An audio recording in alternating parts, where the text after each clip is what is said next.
Well, hello again, everyone, and welcome back to Cotton Grower Magazine's Cotton Companion podcast. It's early June, and as we mentioned in our last episode, we've seen planters rolling to get this season's crop in the ground.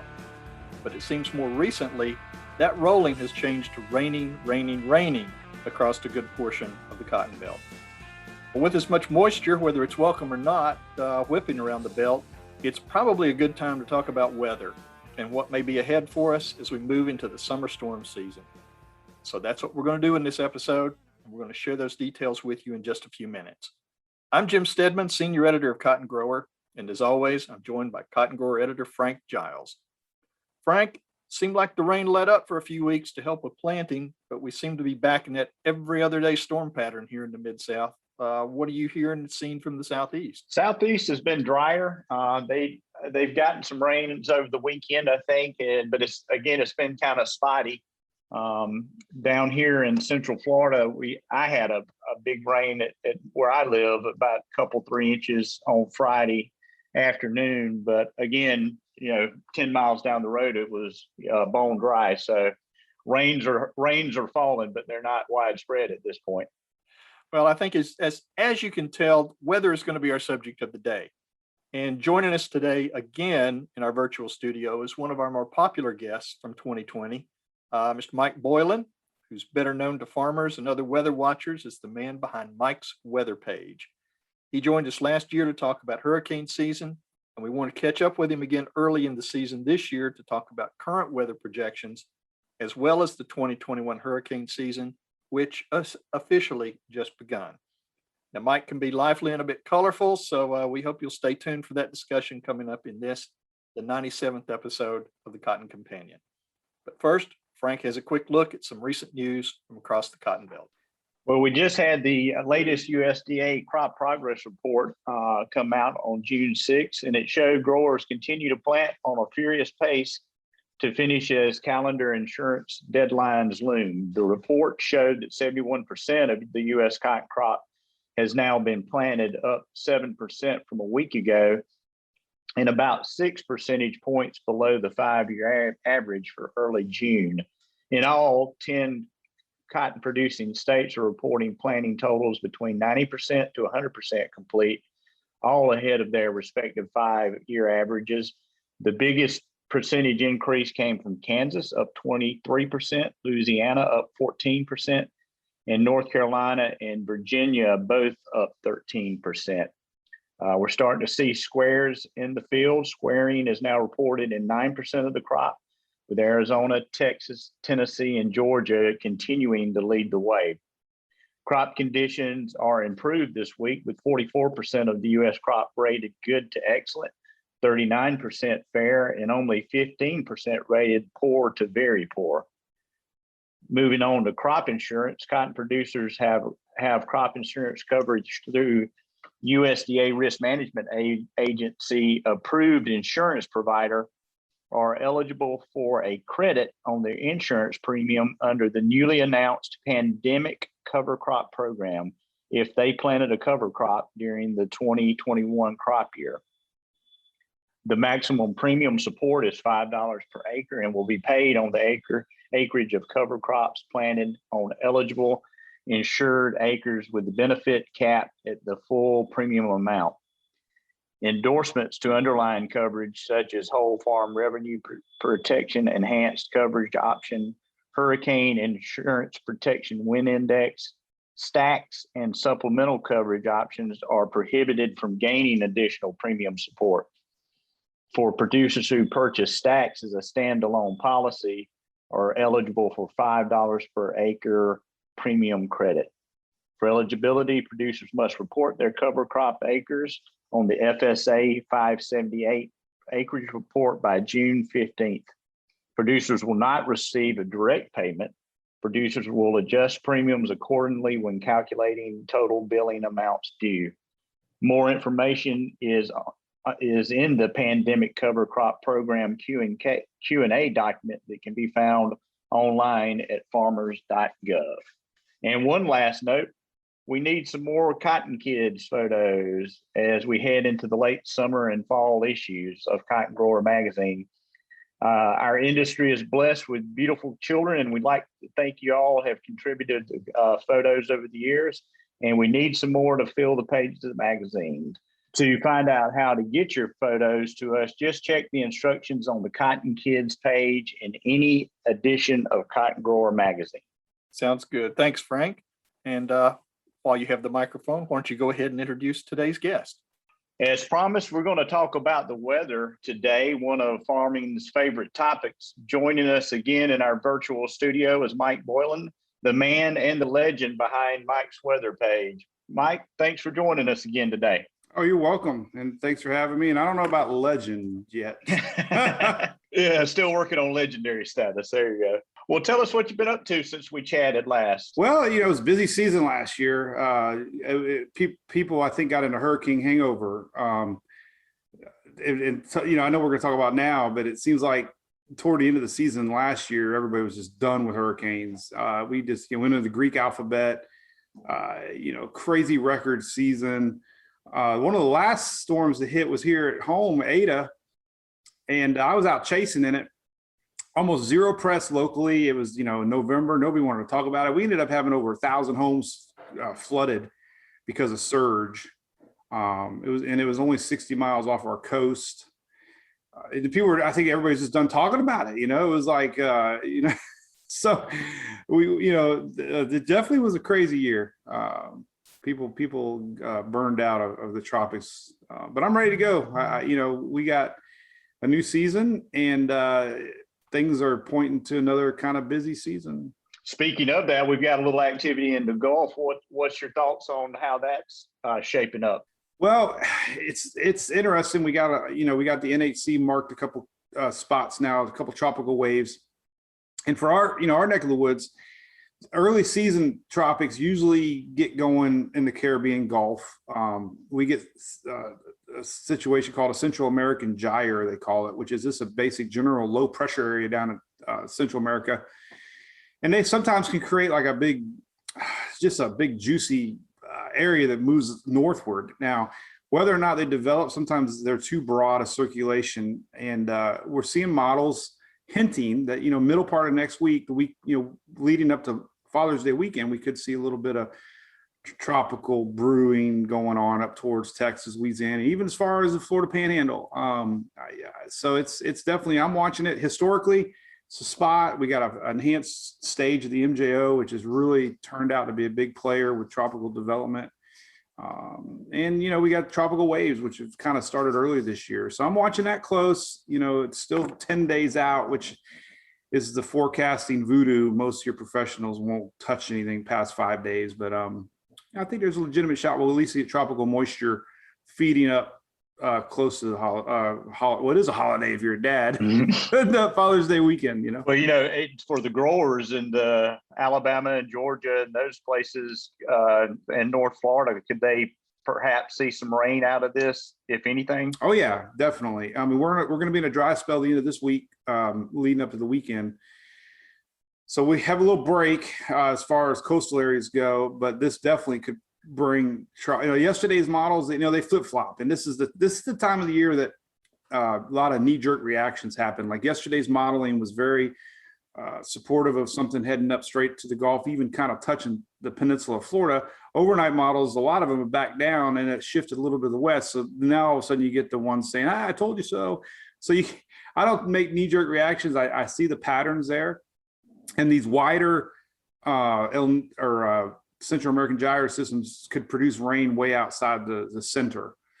So yeah, it's definitely going to be if nothing comes tropical out of it, we're going to see enhanced rain chances middle week to the end of the week next week. Definitely looking like Texas, Louisiana, stretching into Mississippi and the Florida Panhandle. So those are the places to be watching. Those are the places that already have, except for the East Coast, that Alabama, Georgia area. Those are the ones that already have moisture sitting on the ground right now. As I sit here looking out the window at the moment. No, we've had these systems just hang around. We got flood chances, all week this week, hitting that same neck of the woods. It's just been nonstop. These little dips in the jet come across Texas, and they don't really make it south, and they just sit there. And bring these big deluges of rain. Yeah, it's interesting. Of course, we started this planting season, which has been going on, starting in South Texas back in early March. When most of Texas was sitting in the drought conditions, a lot of oranges, a lot of browns, a lot of dark reds on the drought map. And that has drastically changed a little bit over the last couple of weeks. And that whole drought system seems to have shifted west. When you look at a map and see what those situations are, what's going to happen on that West Coast area right now? Any ideas?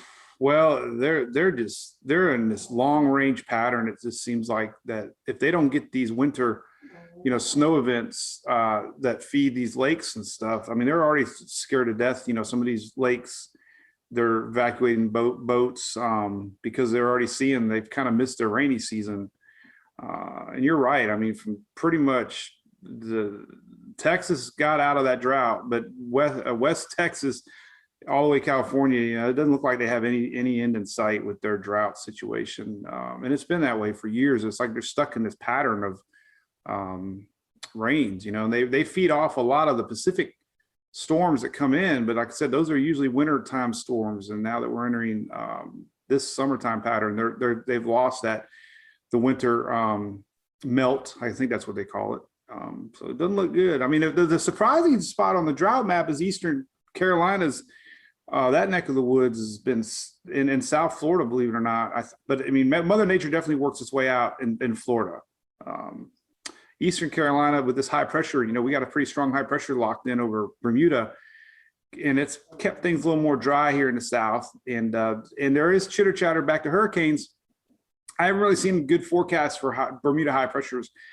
But like last year, the high pressure was situated a little bit more to the west, enabling, more storms to make their way into the Gulf region, kind of missing the Carolinas. And if we're stuck in that pattern again this year, Florida Peninsula into the Gulf could see more tropical than the East Coast because that high pressure system basically blocks and increases drought. And there's places, South Carolina, North Carolina now inching into, what do they call that? Actually, severe drought, D2 now.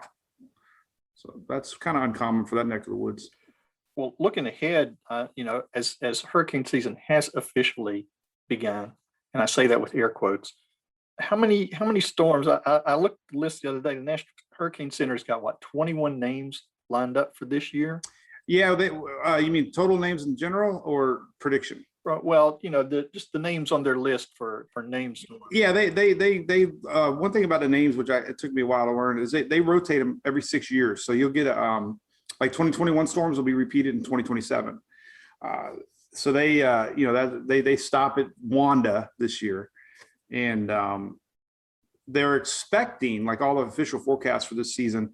And I was never really a long range forecast believer, and when they hyped up the season, but I really believe now what I've seen the last few years is you have X amount of storms on average over 100 plus years, and there's only a few factors that really influence storms, and it's things like El Nino, water temperatures, placement of the Bermuda High, African rains. Well, this year all those little factors are kind of pointing into favorable conditions.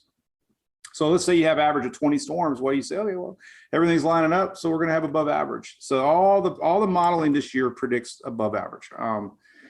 Whether or not they make landfall or we already had Anna, which was out there by Bermuda and didn't affect anybody. So people get wrapped up sometimes with the names and they don't realize it only takes one, and that's the key. But I do believe we're going to see above average because of the water temperatures are hotter, and we're going to be back into a La Nina pattern later in the season, which promotes a more stable environment leading into like September, October, November. And, October's been famous in the wrong reasons for a lot of major storms over the years. So sounds like the season's over, but actually October is most recent with Michael, can have big ones. Yeah, we'd love to have a calm October. Yeah, October. I understand the confusion. There's no Greek names this year. No, that came out of nowhere. They bashed the Greeks, or they took them off the list. And I've never heard an official reason, but they actually, what I heard the most is they thought it caused confusion with the public. Like the confusion, or the people didn't take it serious enough. I don't know if that's true or not, but that's what they said. It was confusing. And now they have, I think they call it an alternate list. They actually call it a alternate list of names that they're going to go to. So after Wanda, this year, like the next name on the list is Bill. We got some pretty kind of one syllable, easy to pronounce names this year. But we are getting into some little harder words if we get in that alternate list. They're not Greek, but yeah, this is the blue collar hurricanes. Yeah. Oh yeah. We need Bubba and Fred. Well, talking about, we talked a little bit about this season, what you're looking at, and you mentioned last season, the marathon that it was. Talk a little bit about last season and how those conditions that you mentioned compared to this year. Is there as favorable a setup? I think we were a little more stronger La Nina pattern.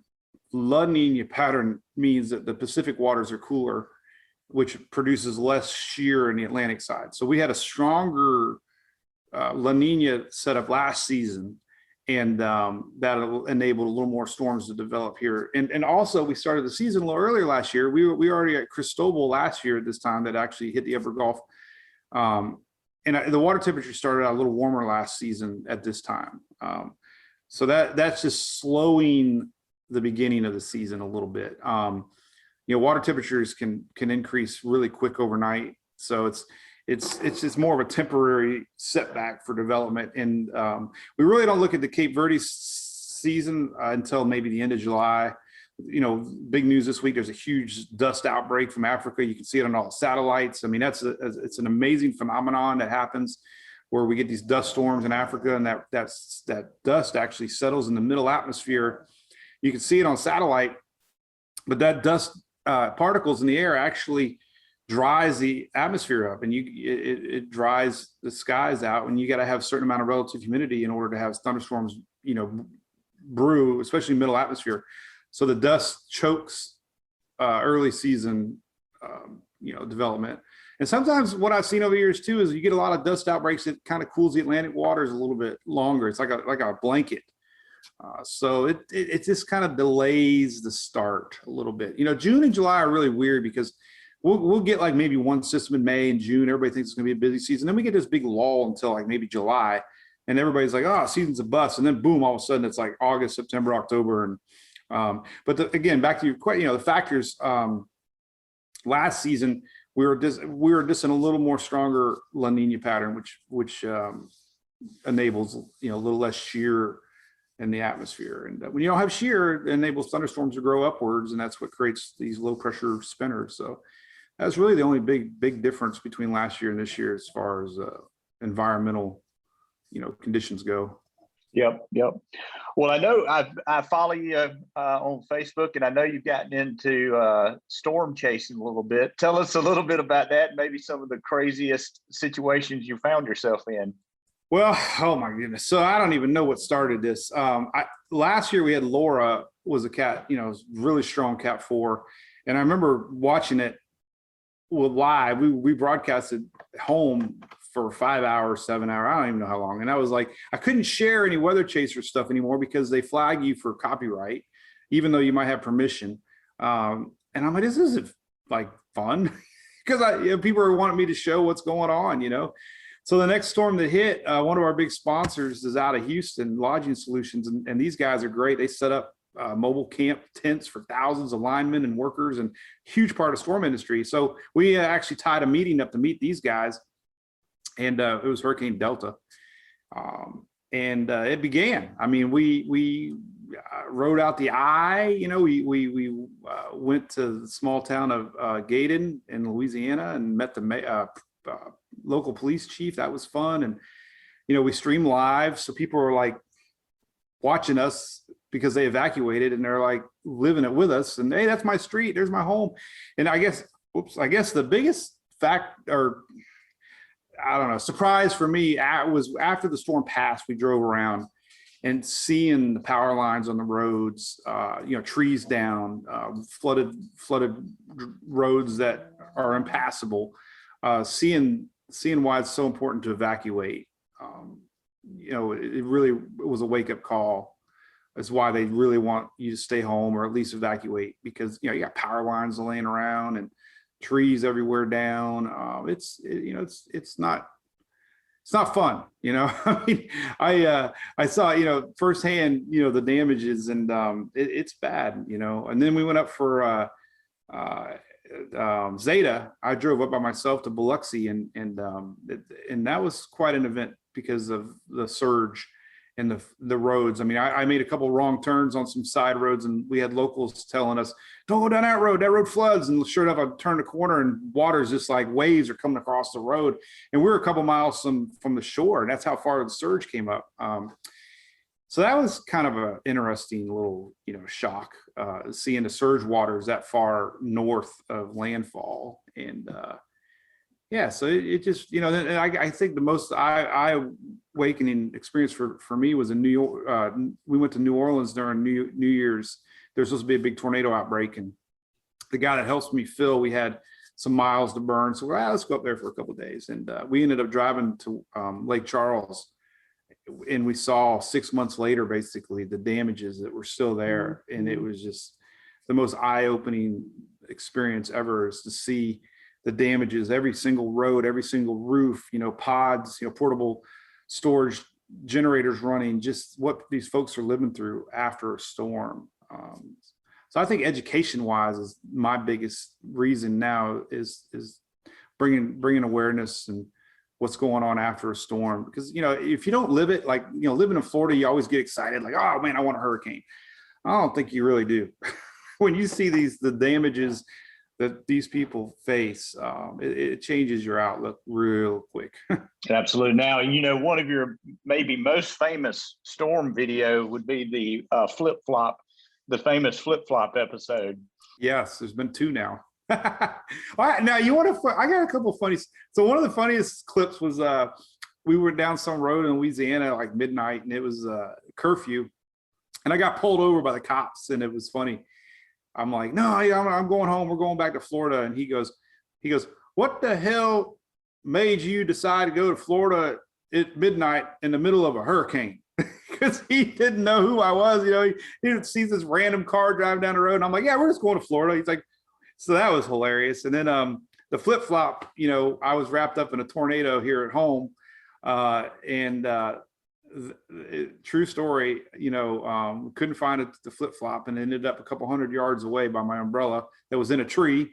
That was the most craziest thing ever. And then the last storm, when I chased Ada, we had Ada come through Key West, and then it actually followed me home here.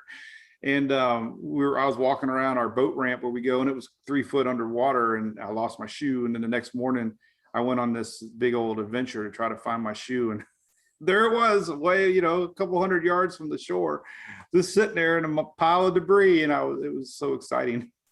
So that was fun. Great. Well, with that, I think we'll wrap it up. We appreciate you joining us again. We'll have to make this a tradition as hurricane season gets started every year. Yeah. And, I believe that, things like have a plan. I used to not be, so I don't want to sound like a news agency, but I do believe it's very important for folks to have a plan, meaning like, know your evacuation routes, have a plan on hotels, where you're going to go. If you have pets, it's very important to, if you have pets, how you're going to deal with those if you evacuate. And if you have a generator, have a plan with fuel and power cords, and have battery backups, and just be ready. It's real important, because a lot of folks wait till the last second, and then they're like scrambling, and you don't want to be out of toilet paper, because what happens when we're out of toilet paper. That happens all the time. But yeah, you can reach out anytime, on the page. I really appreciate it for having me on, guys. I'll ever want to do it again, just let me know. Before we break away, tell our listeners where they can find your reports. Just basically, if you Google Mike's weather page, it'll pop up.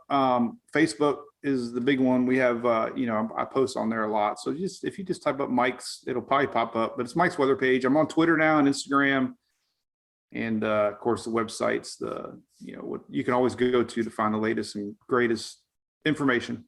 But I go live in the mornings most days. It's fun. We have a really good crew, and if you really like weather and hanging out with a bunch of weather groupies, we got some good ones.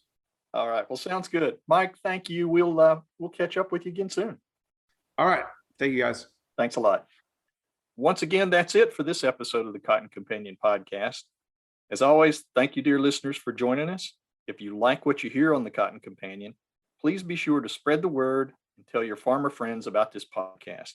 Here's how they can find us. You can find the Cotton Companion in 3 easy ways. First, go to cottongrower.com/companion, or simply click the podcast tab at the top of the homepage. Second, subscribe to our channel on iTunes or wherever you find your podcasts these days. And 3, sign up for our weekly e-newsletter, the Cotton Grower e-News, that's delivered to your email inbox every Tuesday morning. You can do that by going to cottongrower.com/subscribe. Also, be sure to follow Cotton Grower on social media. We are at Cotton Grower Mag on Twitter, and on Facebook, you'll find us by searching for Cotton Grower Magazine. We're currently wrapping up our combined June-July issue of Cotton Grower this week, and it should be hitting your mailboxes within the next few weeks, so please keep an eye open for it. Cotton Companion Podcast comes to you twice monthly. It is produced by Tyler Hatch and Kim Henderson, our talented colleagues at the world headquarters for Meister Media Worldwide in lovely Willoughby, Ohio. My name's Jim Stedman. His name's Frank Giles, and we'll be back with you in 2 weeks with the next episode of the Cotton Companion. Until then, stay safe. Yeah, he works and he works and he works and he works all